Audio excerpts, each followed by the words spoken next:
구독, 좋아요, 댓글, 알림 설정까지 부탁드려요. 안녕하세요. 오늘 취업어때 진행을 맡은 연합뉴스TV 아나운서 한보선, MC 뽀송입니다. 오늘 취업어때 화요일 코너는요, 취준생 여러분에게 취업에 필요한 모든 기술을 전수해드리는 취업의 기술 시간입니다. 오늘 함께 하실 취업 기술자들 두 분 모셨습니다. 안녕하세요. 안녕하세요. 반갑습니다. 네, 안녕하세요. 자, 요즘에는요, 방금은 어떤 포즈 하신 거예요? 시그니처 포즈 했어요. 아, 시그니처 포즈. 올 때마다 이렇게 해와 같이. 알겠습니다. 힘내세요. 네, 자 요즘에 일본에서는요 기업들이 채용 과정에서 지원자들의 인성을 파악하기 위해 개인 SNS를 몰래 조사를 했다고 해요. 그래서 논란이 일고 있다고 하는데 어떤 내용인가요? 네, 실제로 기사에 따른 내용을 살펴보면요. 지원자의 인성을 파악하고자 개인 SNS 계정을 몰래 조사하는 사례가 잇따르게 이어지고 있어서 논란이 된다라고 나왔습니다. 네. SNS 게시물을 조사해주는 뒷조사 대행 서비스를 이용하는 기업이 늘고 있다고 기사에는 나왔는데요. 와, 이것도 서비스가 있나 봐요? 그렇죠. 네. 지원자의 이력서에 담긴 생일, 출신 학교 등을 찾는 이런 SNS 기반의 내용들로 연예인 비방이나 친구 험담 등 부적절한 내용이 있는지를 확인하고자 하는 거라고 합니다. 입사 후 생길 문제를 예방하기 위해서 기업들이 서비스를 의뢰하는 경우가 많고 면접 때는 확인이 어려울 수 있는 부분들 SNS 평가 등급이 좋지 않으면 합격하기로 한 걸 취소시키는 일들도 있다고 합니다. 와, 그렇군요. 네. 뭔가 무섭기도 하고 그렇죠. 그런데 이게 우리나라의 경우는 어떤가요? 우리나라에도 이런 경우가 있나요? 일단 뭐 MBTI로도 합부를 결정을 하는데 당연히 SNS도 마찬가지일 것 같긴 해요. 근데 뭐 경력자분들 같은 경우에는 평판조사 같은 거 진행하잖아요. 그래서 이 평판조사로 합불이 아예 갈릴 수도 있는 정도이기 때문에 경력직 분들은 이런 얘기 많이 들어보셨을 것 같긴 한데 사실 신입 부분에 있어서는 아직까지 우리나라는 좀 드문 편이 아닌가라는 생각은 들어요. 왜냐하면 SNS를 당연히 기재하라고 했으면 평가를 할 수 있는 척도가 마련이 되긴 할 텐데 그런 기재를 하지 않았을 때 개인정보를 완벽하게 알 수 있는 방법은 없잖아요. 근데 이제 다만 좀 인사 시스템이 굉장히 빠르게 변화를 하고 있고 그런 측면에 있어서 이런 평판 조회 같은 시스템도 좀 인사 쪽에서 구체적으로 마련을 하게 된다면 앞으로는 어떻게 될지 모르는 것 같아요. 뭐 예를 들어서 자소설닷컴 이런 사이트 들어가 보면 채팅창 같은 거 보면서도 이런 지원자들 걸러야 한다라고 얘기하는 분들도 있고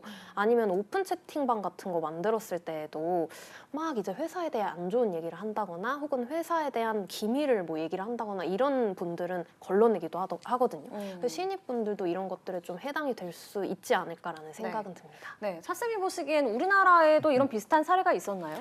없습니다. 단호하게 없다고 생각은 하지만 앞으로는 이럴 수도 있겠다라는 걱정도 이웃나라 일본의 사례를 통해 좀 조심스럽게 생각을 해보게 되는데요. 그러니까 개인의 영역에서의 글을 남기는 것은 자유겠지만 그 부분이 공개된 글이라든지 공개된 형태로 오픈이 되었던 것들을 좀 평소에 좀 자제하시면서 오히려 이런 SNS는 본인의 포트폴리오로 이용해 주시는 게 오히려 좋지 않을까 이 생각도 해보게 됩니다. 그렇군요. 네. 그런데 SNS가 또 친구들이랑 소통하고 그렇게 뭐 가볍게 하는 그런 것도 있을 텐데 거기서도 개인 포트폴리오로 이용을 한다고 하면 저는 개인적으로 조금 숨막힐 것 같다. 그런 생각도 들기도 하고요. 수연쌤은 개인적으로 뭐 물론 옆 나라 일본의 이야기입니다만 어떤 생각을 가지고 계세요? 이 SNS 뒷조사에 대해서? 너무 안 좋은 것 같아요. 나의 뭔가 개인의 자유가 너무 침해되는 느낌이 들지 않나. 무슨 내가 입사가 확정된 회사도 아닌데 그 회사가 감히 나의 개인정보를 어떻게 왜 캐내지? 이런 생각이 들거든요. 네. 근데 제가 좀 파워 인스타그래머인데 네. 그런 제가 이런 말씀을 드리는 게 좀 어불성설이 아닐까 싶기는 한데 그래도 제가 할 말은 아니지만 인스타그램 같은 거 하시게 될 때 웬만하면 너무 개인적인 얘기라든지 친구들과 약간 격이 없는 그런 내용이라든지 이런 것들은 스토리 올리실 때 친한 친구라는 좋은 기능이 있잖아요. 그래서 살짝 비밀리에 네. 소통하시면 좋을 것 같고 네. 게시물 같은 거 올릴 때에도 저는 웬만하면 좀 말을 아끼라고 하거든요. 사진도 물론 중요하지만 말을 아껴라. 네. 왜냐하면 말이 많아지면 탈이 날 수밖에 없기 때문에 네. 어쩔 수 없어요. 취준생이 의리잖아요. 아직까지는. 그러니까요. 그래서 조금 마음 가다듬으시고 입사하시고 나면 자유롭게 그렇다고 또 너무 막 노는 거 이렇게 막 티내고 이러진 마시고 어쨌든 입사하기 전까진 모든 걸 좀 조심하셔야겠다라고 말씀드리고 싶습니다. 네. 아니면 비공개 계정이라는 좋은 기능도 있기도 하고요. 차쌤은 개인적으로 어떤 생각 가지고 계신가요? 전 사실 SNS를 이제 안 한 지, 절연한 지가 한 2년 정도 됐거든요. 오. 저도 한때 어떻게 그렇게 절연을 하시게 되셨어요? 해킹 위험이 있다는 얘기를 한번 들은 뒤로 싹 다 그냥 끊어냈던 네. 적이 있었어요. 한 달 정도는 금단도 있었거든요. 네. 그걸 내가 클릭을 하고 내 친구들은 다 끊기는 느낌? 근데 안 하고 나니까 또 심플해지고요. 내가 할 일들에 집중을 하게 되는 효과들도 있기 때문에 네. 좋은 쪽으로 쓰실 수 있다면 쓰시고 그렇지 않다면 오히려 조금은 잠시 멈추셨다가 합격 이후에 다시 해보시는 것도 좋지 않을까 싶습니다. 자, 취준생들의 이렇게 슬기로운 SNS 활용법에 대해서도 알아봤고요. 오늘 주제 취준생들의 성공 취업 가이드, 취업의 기술 어떤 주제로 이야기를 나눌지 확인해 보겠습니다. 열려라 주제판. DL건설의 자소서를 탐구해 보아요.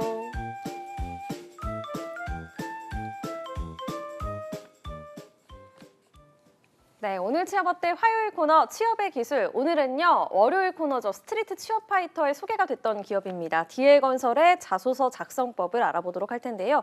먼저 DL건설 자소서 어떻게 항목이 구성이 되는지 그 특징도 알아볼까요? 네, 일단 이 DL건설 자소서 구성 먼저 좀 살펴보자면 먼저 1번 같은 경우에는 지원 동기 그리고 직무상의 역량을 보여줘야 하는 문항이고요. 그리고 2번은 문제 해결 능력을 보고자 하는 문항입니다. 그리고 3번은 이 문제 해결 능력을 보여줄 수 있는 특정 사례를 좀 서술해주면 좋을 문항이고 4번은 창의성 그리고 5번은 도전 정신이나 끈기를 보기 위한 문항이라고 생각을 하시면 되는데요. 좀 전반적으로 크게 어색하다든지 뭐 생소하다든지 이런 문항은 좀 없어 보이나 글자 수가 500자예요, 전부 다. 그래서 좀 핵심 내용을 꽉 차게 담는 게 어렵게 느껴지실 수는 있을 것 같아요. 근데 내용 자체는 굉장히 심플하고 포멀하다. 네, 알겠습니다. 차쌤은 DL건설의 자소서 어떻게 보셨나요? 예, 문항이 1번부터 5번 앞서 수현 선생님께서 하신 것처럼 경험이 4개의 문항, 지원 동기가 1개의 문항입니다. 따라서 지원자의 과거 경험을 통해 미래의 강점이나 모습도 예측해 보겠다라는 회사 측의 의지로 풀이되고요. 회사에 대한 정보나 산업에 대한 이슈 뭐 이런 좀 그런 부분들을 최근에 묻는 기업들의 자기소개서 문항과는 달리 한 코로나 초기 한 2, 3년 전에 유행했던 문항들 혹은 공공기관 자기소개서의 형태에 가까울 만한 경험 기반 문항들이 많다는 점이 특징이기 때문에 경험이 많은 분들한테는 큰 문제가 없는데 경험이 이제 또 마법처럼 기억이 아예 없거나 안 나는 분들한테는 꽤나 곤란한 문항일 수도 있겠다. 문항들일 수도 있겠다 네. 말씀을 드립니다. 네. 그렇다면 전반적으로 봤을 때 DL건설의 이 자기소개서 난이도는 만약에 상중하로 나눠서 매긴다면 어느 정도인가요? 상중하 중에 얘기할 게 없지만 전 중하예요, 중하. 중하. 상중하는 아니지만 중하라고 말씀드리고 싶어요. 네. 이유가 있는데 네. 솔직히 끈기나 창의 같은 키워드들은 타 기업에서도 분명히 많이 좀 접해보셨던 키워드일 거예요. 그래서 적어두셨던 자소서 항목들도 분명히 있으실 거고 그런 의미에서 이제 해당 에피소드를 그대로 가져오셔도 무방하다라는 점에서 하를 이제 드리고 싶었었는데 기업 분석과 로열티를 보여주기 위한 포부라든지 기업 분석 파트는 또 추가적으로 작성이 들어가야 하기 때문이죠. 그래서 이거에 대한 번거로움은 조금 있을 수 있다. 그래서 마음 같아서는 하를 드리고 싶지만 이런 번거로움 같은 것들 그리고 기업 분석을 해야 하는 과정들 이런 것들 때문에 중이 추가되어서 중하로 말씀드리고 싶어요. 네. 자, 수연쌤은 중하로 매기셨고 차쌤이 보시기에는 이 DL건설 자소서 난이도 어떤가요? 예, 이제 첫 취준이신 분들한텐 경험을 무려 4종류를 묻고 있기 때문에 경험 정리가 덜 돼 있는 첫 취준자들에겐 한 중 정도의 난이도가 아닐까 싶고요. 몇 번 지원을 해봤고 이미 제출한 이력들이 있어서 할 이야기거리의 소스가 분명하신 분들께는 중하 정도라고 말씀을 드리고 싶은데 네. 문제는 이제 1번 지원 동기가 관건일 수도 있다라고 느끼시는 분들은 좀 더 이렇게 다르게 지원 동기를 쓰고자 하는 갈망 때문에 결국 또 중이 되겠네요. 그래서 중 이렇게 말씀드립니다. 네. 그래도 두 분이 공통된 의견이 이제 상은 없습니다. 그렇게 어렵지는 않을 거다 이런 말씀을 주셨습니다. 자, 그러면 DL건설의 자소서 작성법 본격적으로 살펴보도록 할게요. 1번 항목 보겠습니다. 1번, DL건설에 지원한 동기와 자신이 지원 직무를 잘할 수 있는 근거를 구체적으로 작성해 주세요. 자, 지원 동기와 지원 역량을, 직무 역량을 묻고 있어요. 네, 맞습니다. 일단 이 문항 같은 경우에는 지원 동기와 이제 직무상의 역량을 같이 보여줘야 되는데 지원 동기 경우에 이렇게 나와 있을 때 저한테 선생님 회사 지원 동기를 써야 하나요? 직무 지원 동기를 써야 하나요? 라고 질문을 하시는 분들이 굉장히 많아요. 네. 근데 앞에 아무런 수식어가 없는 경우에는 회사 지원 동기를 작성하라고 말씀을 드리고 싶어요. 직무 지원 동기 같은 경우에는 보통 직무라고 이제 앞에 괄호는 안 쳐 있지만 어쨌든 확실한 키워드가 명시가 되거든요. 네. 그래서 앞에 이제 직무라는 키워드가 붙으니까 이런 내용이 나올 때는 직무 지원 동기를 쓰시면 되지만 앞에 아무것도 없을 때에는 회사 지원 동기를 쓰시면 된다라는 거. 그리고 이 직무를 잘할 수 있는 근거를 적으라고 했단 말이죠.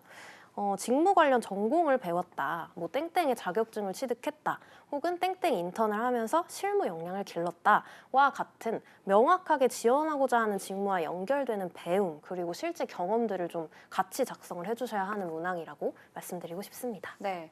차쌤, 직무 지원 동기와 회사 지원 동기 뭐 어렴풋이는 알겠는데 또 어떤 차이점이 있을까요? 예, 일단은 작성하는 사람 입장에서는 할 이야기거리가 더 있냐 덜 있냐의 차이 같습니다. 직무 지원 동기는 이제 내 얘기를 적는 것이기 때문에 내가 자격을 취득한 거, 전공 공부한 것 등을 적으면 뭐 네. 어느 정도 작성이 자연스럽게 될 겁니다. 좀 더 할 말이 많을 것 같아요. 그렇죠. 근데 이제 네. 할 말이 없는 게 바로 회사 지원 동기일 수가 있겠거든요. 저는 취준생 때 그렇게 보면은 채용 공고가 떴으니까 지원하지, 공고가 여기가 떴으니까 지원하지 이렇게 얘기하고 싶은 게 여기 토크까지 올라왔던 것 같아요. 거의 뭐 타임슬립 수준으로 그 당시에 그 오열감이 그대로 느껴지는 실제로 많은 구직자분들을 대변하시는 네. 그런 모습이었어요. 아니 내가 네. 공고가 떠서 지원하지 그럼 뭐 어딜 지원하겠니? 뭐 이런 마음이실 텐데 네. 전국의 많은 지원자들이 다 같은 마음이잖아요. 네. 따라서 회사가 원하는 답을 해주는데 초점을 둬야겠죠.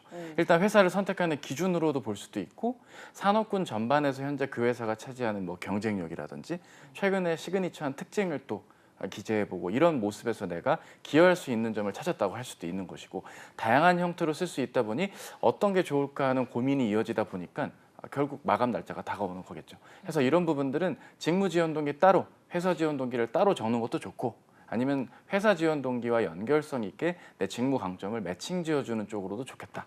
이렇게 말하니까 좀 더 혼란스러우신가요? 일단 작성하실 수 있는 대로 하시되 어디서 많이 본 듯한 느낌이 든다면 한번 개선해 보시는 것도 네. 좋아 보이네요. 네. 자, 그런데 DL건설의 경우 모든 항목이 지금 글자 수가 최소 100자에서 500자 이내란 말이에요. 상당히 적은 편인데 이게 오히려 저는 적은 항목 쓰는 게 더 힘들더라고요. 500자 이내로 줄이는 게 상당히 힘들 것 같아요. 팁을 주신다면요? 네, 사실 길게 1000자, 1500자, 뭐 2000자 이렇게 쓰는 것보다 300자랑 500자로 줄여 쓰는 게 훨씬 어렵거든요. 이거는 첨삭하는 저희 입장에서도 마찬가지예요. 네. 근데 이게 최대 500자이기 때문에 우리는 500자를 꽉 채워서 작성을 하고 제출을 해야 된단 말이죠.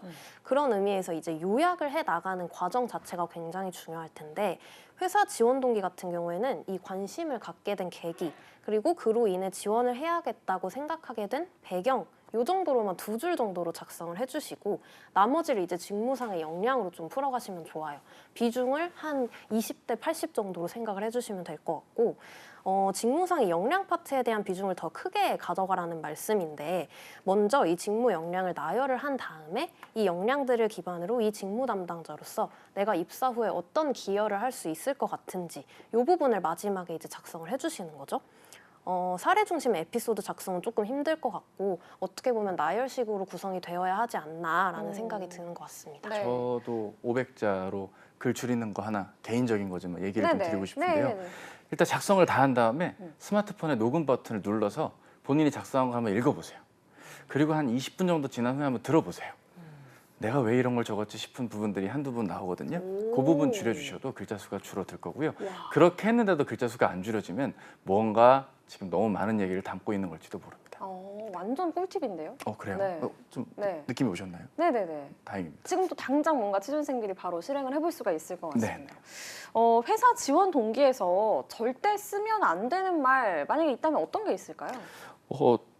DL건설의 현황을 보고 주목했다, 마음에 들었다라는 말이 그냥 나열하듯 나와주면 곤란할 것 같아요. 그러니까 좀 약간 방관자, 제3자의 느낌으로 내가 좀 이렇게 좀 봤는데 좋더라. 아이 좋네. 문제는 이제 좋다에서 끝나고 그 다음 문장에서 이 좋은 걸 더 좋게 해주기 위한 예비 구성원으로서 내가 어떤 역할을 할 수 있는 기회다. 뭐 이런 말이라도 나와주면 좋을 텐데 좋은데 좋은 거 뭐 소제목 좋은 걸 어떻게 이래서 좋고 저래서 좋은데 내가 아니면 누가 지원하리. 물론 이제 어떻게 그렇게 쓰겠어 하시겠지만 마감 임박할 때 쓰려고 할 얘기 없다 보면 또 좀 약간 마법같이 좀 끌리게 되거든요. 그런 네. 말들이. 네. 그런 부분들은 좀 네. 피해달라 말씀드립니다. 다들 좋다는 네. 거 아니야. DL건설 누가 네. 싫겠어요. 그죠? 네. 그러니까요. 이게 약간 마감 날짜가 다가오면요. 막 쓰고 그러고 혼자 보면서 약간 뿌듯해요. 아, 이 정도면 그래도 괜찮지 않나? 내 반려동물 네. 같은 글 그러니까 뭔가 같은 거죠. 좋은 걸 네. 어떻게 이렇게 해도 그냥 아, 그래 이것도 이유지. 그쵸. 뭔가 패기가 있어 보이고 괜찮지 그쵸. 않나? 막 이러면서 이제 홀린 듯이 그렇죠. 그런 제출을, 부분이 네. 있고 또 서류 어떤 배수 같은 것도 계산하시는 분들이 있거든요. 대개 한 명 뽑으면 15배수, 18배수니까 내가 18등 안에 들려면 뭐 이 네. 정도도 나쁘지 않겠다. 뭐 이런 식으로 또 그러니까. 계산하시는 네. 안타까운 경우. 미리 달라져야 됩니다. 네, 미리미리 작성을 하셔서 이런 불상사를 피하시길 바라고요. 자, DL건설의 자소서 2번 항목 보겠습니다. 자신의 경험 중 다른 사람은 인식하지 못한 문제점을 발견하고 개선했던 사례를 작성해 주세요. 저는 이런 항목은 좀 처음 보는 것 같아요. 문제 해결 능력을 보는 걸까요? 예, 문제 해결의 탈을 쓴 개선적 사고를 묻는 게 아닐까 생각을 합니다. 그러니까 어떤 현상이나 주어진 문제 조건을 기존의 관습대로 진행을 하던 것들 대비 난 좀 다른 관점으로 보고 해결했다 쪽으로 글을 풀어가도 좋고요. 명확한 어떤 뭐 이해관계 속에 문제 상황이 있고 기존의 방법대로 그냥 수동적으로 끌려가지 않고 좀 더 나은 방향을 고민을 하고 모색했던 뭐 그런 내용들이 적혀지는 게 포인트고요. 무엇보다 중요한 건 개선이 해야 되는 겁니다.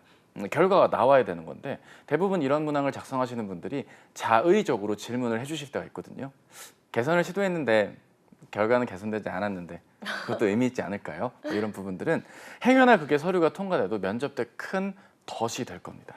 아무리 봐도 개선이 안 된 걸 적으신 이유가 궁금하다라든지 개선을 한 다른 경험을 얘기해달라. 자, 면접 때 이런 불쾌한 질문을 받기 싫으시다면 이번 문항에서 네. 개선을 해서 결과가 나온 걸로 정해주셔야겠죠. 생각해보면 분명히 있을 것 같아요. 그런데 여기서 포인트가 다른 사람이 인식하지 못한 문제점이어야 된단 말이에요. 어떤 소재를 쓰면 좋을까요? 힌트 좀 주시죠. 일단은 문제점을 발견하고 개선했던 사례란 말이에요. 근데 문제점에 꽂히시는 분들이 있을 것 같은데 이 문제점을 비효율이라는 단어로 바꿔서 치환해서 한번 생각해 보시면 쉬울 것 같아요. 그럼 결론적으로 비효율적인 걸 발견하고 개선했던 경험이라고 생각을 하시면 되겠죠? 네. 이게 결국은 우리가 많은 자소서에서 써봤던 비효율 개선에 대한 사례란 말이죠. 그래서 제가 예시를 좀 2개 한번 가져와 봤는데 참고해 보시면 좋을 것 같아요. 예를 들어서 학생회에서 축제를 진행을 하는 상황이었는데 업체를 하나를 굉장히 고수를 해왔던 거예요, 예전부터. 네. 근데 그 업체가 사실 비용적인 측면에서 그렇게 막 메리트가 있는 곳이 아니었다란 말이죠. 근데 아무도 이제 귀찮았는지 혹은 이게 비효율적이라고 생각을 하지 못했는지 개선이 전혀 되고 있지 않은 상황이어서 학생회의 그 총 비용 측면에 있어서 조금 무리가 되는 것이 아니었나라는 문제를 이제 내가 제기를 하게 된 거죠. 결론적으로는 비효율에 대한 문제 제기를 하게 된 케이스란 말이에요. 그래서 내가 뭐 엑셀 처리도 하고 더 나은 업체도 리스트업도 해보고 이런 노력들을 통해서 비용의 효율을 가져오게 되었다라는 뉘앙스로 학생회 경험, 사회생활의 경험을 써주셔도 괜찮을 것 같고, 그리고 아르바이트 사례로 만약에 예시를 들어본다면 내가 편의점 아르바이트를 하는 상황이었는데 교대를 해야 되잖아요. 편의점은 그 데이랑 나이트를 교대를 해야 된단 말이에요. 근데 인수인계가 잘 안 되는 거예요. 마주치는 시간도 별로 없고 그다음에 뭐 데이랑 나이트 이제 근무를 하게 되면서 시간이 너무 없으니까 소통을 할 수 있는 기회가 많이 없어서 인수인계가 잘 안 되는 상황에서 이 부분이 좀 비효율적이라고 느껴졌다. 이걸 아무도 문제 제기를 하지 않았던 거죠. 그래서 내가 직접 업무 체크리스트를 점장님이랑 막 상의해서 만든 다음에 데이랑 나이트에 공유할 수 있는 그 서면의 시스템을 마련을 해서 결론적으로는 인수인계도 잘 되었고 업무상의 리스크도 없게 되었다라는 뉘앙스로 작성을 해주시는 거예요. 이런 경험들은 분명히 많은 분들이 다 하나쯤은 사소한 거라도 갖고 계실 거라고 생각을 하기 때문에 네. 중요한 건 비효율을 개선해봤던 경험이라고 생각을 해주시면 될 것 같다. 네. 자, 좋습니다. 100자에서 500자이기 때문에 작성 구조를 어떻게 가져가느냐도 중요할 것 같아요. 이번 항목 어떻게 구조를 짜면 좋을까요? 예, 구조를 짜기 이전에 굳이 안 적어도 될 것들을 말씀 먼저 드리는 게 나을 것 네네. 같습니다. 일단은 문제점 개선 인식 사례에 대한 자신만의 의의나 뭐 어떤 뭐 교훈, 굳이 이런 부분을 너무 길게 초반부부터 두 가지식으로 적을 필요까지는 없습니다. 네. 그리고 임의로 입사 후에도 이러한 자세로 업무에서 개선해 볼 테야 이런 말까지 적을 여유가 경험을 적다 보면 없을 수도 있기 때문에 굳이 너무 많은 비중을 이렇게 150자 가까이 할애하시진 않으셔도 좋을 것 같고요. 네. 본인의 에피소드 속 역할, 상황에 대한 소개를 한두 문장으로 정리 내린 뒤 기존의 뭐 빌런이라는 표현은 그렇지만 기존 등장인물들이 수동적으로 따르는 그런 부분에서 오는 비효율을 내가 느꼈고 이런 부분보단 저런 부분이 낫지 않을까라고 판단하여 이렇게 실행, 저렇게 추진해서 개선 이런 흐름으로 하면 한 480자 정도 될 겁니다. 떨리지 말고 흔들리지 말고 그냥 480자에서 끝내시는 게 네. 무엇보다 중요해 보이고요. 수연 쌤께서 사례 얘기하셨으니까 저도 하나 사례 그냥 뭐 담백하게 한번 투척을 해본다면 대개 이제 무슨 뭐 전공 프로젝트를 한다거나 실습을 하다 보면 예산 등을 측정해서 부여해 주시는 경우들이 있을 거예요. 뭐 원래대로면 60만 원짜리 프로젝트인데 예산이 줄어서 30만 원이었다. 한번 가정을 해보죠. 그럼 대부분 어떤 판단들을 하냐면 모든 원재료 값을 60만 원이 아니라 30만 원 선으로 좀 축소해서 진행을 하기 마련인데 이 특정 소재나 재료는 절대 금액을 깎아서는 안 되는 어떤 영역을 카테고리를 정해놓는 거죠. 꼭 가져가야 될 건 그대로 금액을 가져가고 최대한 줄일 수 있는 건 나머지는 줄이는 이런 선택과 집중을 해보는 게 오히려 예산을 효율적으로 쓰는 것 아닐까요? 우주? 이렇게 얘기를 해보면 어머 그거 방법이다 하면서 개선이 되었다. 뭐 이런 쪽도 여러분, 공대 여러분 네. 제 얘기도 귀 기울여 주시기 바랍니다. 알겠습니다. 자, 이어서 DL건설 자소서 3번 문항도 살펴볼게요. 3번, 문제 상황의 원인을 찾아내는 본인만의 방법이 있다면 구체적인 사례를 들어 작성해 주세요. 라고 했는데 저는 이 3번 항목도 만만치 않은 것 같습니다. 어떻게 접근하면 좋을까요? 일단 이번 항목에 대한 사례 서술을 해주면 되는 문항이다라고 좀 짧게 설명을 드리고 싶고 문제 상황의 원인을 찾아내는 것 역시 결국 문제 해결 능력과 연관이 되는 부분이니까 크게 어렵게 생각하실 필요는 없어요. 근데 여기 보시면 구체적인 사례를 들어 작성해 달라라고 했잖아요. 네. 그래서 결론적으로 여러분의 특정 에피소드를 통해서 문제를 해결해봤던 경험을 보여줘야 하는 문항이다라고 생각을 하시면 되겠습니다. 네, 사례 같은 경우에는 앞서 수연쌤도 차쌤도 여러 가지 말씀을 해주셨으니까 잘 참고해서 쓰시면 좋을 것 같습니다. 자, 작성 구조는 어떻게 가져가면 좋을지도 알려주시죠. 네, 일단 문제 원인을 조금 찾아내는 방법이 뭔지, 그리고 그 방법이 왜 중요하다고 생각하는지, 그다음 실제 이 방법을 사용해서 문제를 해결해 본 경험은 무엇인지, 이를 통해 입사 후 내가 어떻게 기여를 할 수 있을지에 대한 순서, 이 플로우로 작성을 해보시면 좋을 것 같고, 근데 해당 항목도 500자란 말이에요. 그래서 사례 서술을 길게 하실 필요는 없겠으나 방법론적 내용을 적어주는 것만으로도 글자 수의 한계가 있기 때문에 그 부분 채워주시려면 어쨌든 사례 서술을 좀 컴팩트하게 해주셔야 하는 부분은 있다. 네. 네, 이어서 DL건설 자소서 4번 문항 살펴보겠습니다. 4번, 기존의 관행에서 벗어나 새로운 아이디어를 제시하고 이를 실현시키기 위해 노력했던 경험을 작성해 주세요.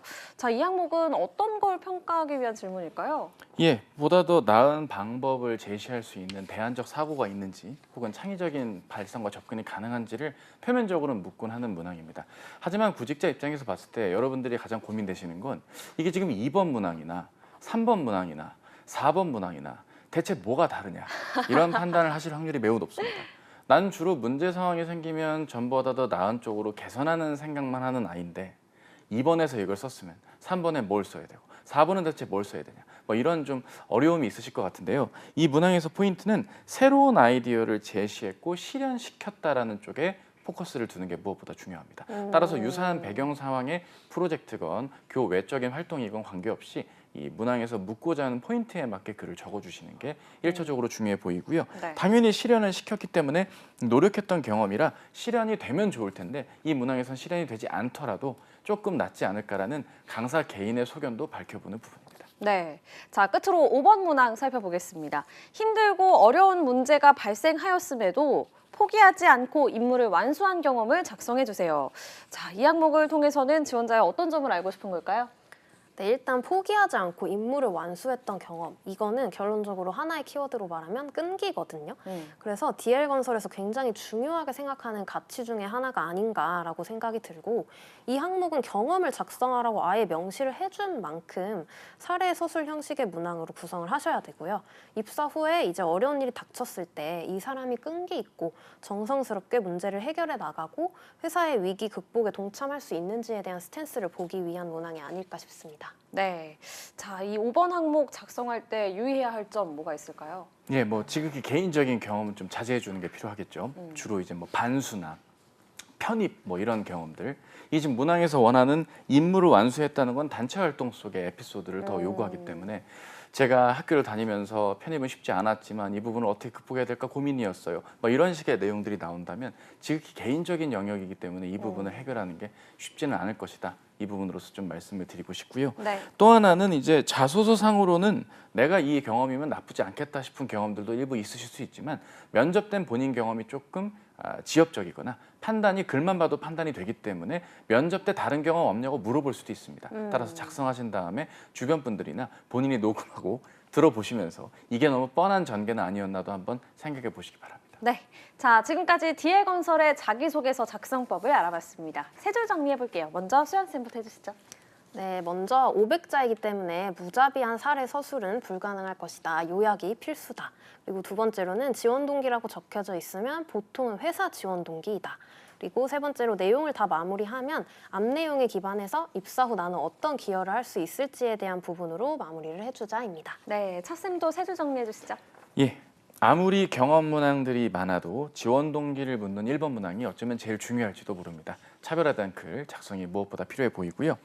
2. 경험 문항 자소서에 어떤 배경이 될 만한, 그러니까 어떤 소스와 배경의 경험을 적는 게 아니라 문항에서 요구될 만한 조건으로 경험을 구성 지어주는 게 중요하다는 것 기억해 주십시오. 마지막으로는 500자 글자 수를 묻는 자소서의 구성은 지원자가 작성하기 나름이다 라고 말씀을 드립니다. 콤팩트하게 400자 내외로 적고 교훈을 적으실 수도 있는 거고 빽빽하게 경험한 500자 적고 교훈을 못 적을 수도 있는 겁니다. 문항의 조건에 맞는 조건만 최소한으로는 채워주시는 게 500자 내의 구성에서 가장 중요하겠다 말씀을 드립니다. 네, 알겠습니다.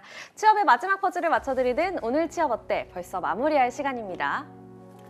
오늘도 내일도. 취업 어때? 내일 오후 6시에 다시 만나요.